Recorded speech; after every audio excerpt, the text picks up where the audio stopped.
Welcome to Speak English Now podcast with your host, Georgiana, the podcast that will help you to speak English fluently with no grammar and no textbooks. Hi, everybody. I am Georgiana, your English teacher and founder of SpeakEnglishPodcast.com. My mission is to help you to speak English fluently. Today, I will talk about fluency and how it's related to the possible mistakes that occur when we speak. Yes, sometimes we can make mistakes. Next, we will practice grammar with a funny point of view story. You just have to listen and observe how different grammar points change. Very good. I have decided to talk about a topic that I think it's very significant for the language student. First of all, let's see what fluency means. When a person can speak fluently, they can speak more or less without hesitation, without pausing and thinking about how to say something. Occasionally, we can take a short pause to think. But this is not unusual. We experience near-perfect fluency when we speak our mother tongue. If you pay attention to when you speak, you will see that you do not think about which words to use. You just have an idea of what you are going to say, and you say it. When you are learning a language, fluency develops gradually. A good symptom is when you find yourself almost without translating mentally. At first, it's normal to do so, but little by little, part of your speech becomes automatic, and the words are simply there. That's when you start enjoying more and more conversations with native speakers. It's amazing to see yourself in a conversation with a native speaker in the language you are learning. Somehow, it all becomes real.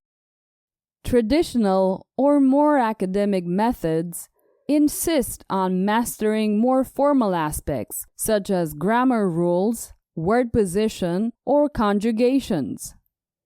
According to their theories, learning all this will help you express yourself better and avoid making so many mistakes when speaking. Ask yourself this question. How often do you think about grammar rules when you speak in your native language? I believe that the most important thing for a language student is to develop fluency first. This has to be your main goal. When we are in the middle of a conversation, things go very fast. You can't pause for 30 seconds to think about how to structure a sentence. You need to speak at that moment. You need to be fluent. And how does this relate to mistakes? It's common sense. If you can express yourself more or less effortlessly, mentally, you don't have to look up or translate words. They just come to your mind. This way, you can spend more time focusing on other aspects, such as making fewer mistakes or improving your pronunciation. As I always say, the way to improve your fluency is mostly by listening. The more you listen, the more you acquire the patterns of the language. When I talk about patterns, I mean word patterns that are very commonly used. So, you no longer think word by word, but by groups of words. A very positive effect from listening to content made by a native speaker is that you hear the language without mistakes. So, little by little, you will end up using the same structures that are error-free. In short, Developing fluency as the main objective helps us to speak without pausing and without translating mentally. Also, by automating speech, we can spend more time focusing on small mistakes we can make. To improve fluency, you must listen a lot and repeatedly. Contrary to what you thought, the material you listen has to be easy to understand. You have to comprehend 90% of what you hear. Listening to something you like and can understand easily, but for hours and hours, will improve your fluency. By the way, on my website, speakenglishpodcast.com, you can get the transcript of this episode and much more. Okay, let's move on to the next section. I'll tell you a short story more than one time.